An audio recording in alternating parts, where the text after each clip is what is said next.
LTR recruitment process रे आउ गोटे शिक्षा मिलला जो माने भी टीचर एस्पिरेंट जो माने भी एग्जाम देइछंती जो माने भी रिक्रुटमेंट प्रोसेस रे भाग नैछंती जो माने भी सिलेक्शन हेछंती जो माने चाकरी भी पाइले तांका भीतर कि जन अछन जो माने आदर्श शिक्षक हेइ परिबे नहीं तांकर भाषा ज्ञान ठीक नहीं से माने अन्य को भलो व्यवहार करि पारंत नहीं अन्य को सम्मान दे पारंत इवन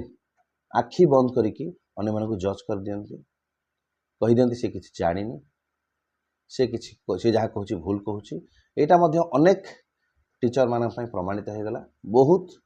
टीचर माने जो माने कि डायरेक्टली इनडायरेक्टली इन्वॉल्व थिले आ नथिले तांको खोला खोली गाली मिलला तो एलटीआर प्रोसेस यहाँ प्रमाण कला जो माने टीचर जॉब पर प्रिपेयर होचंती समस्त भाषा गत संयमता नाही अन्य विषय न जानी से अन्य को जज करिकी किछि ना किछि कहि दे पारंती निश्चित भाव में जो मैंने एलटीआर प्रोसेस जड़ित एक कथा अनुभव करते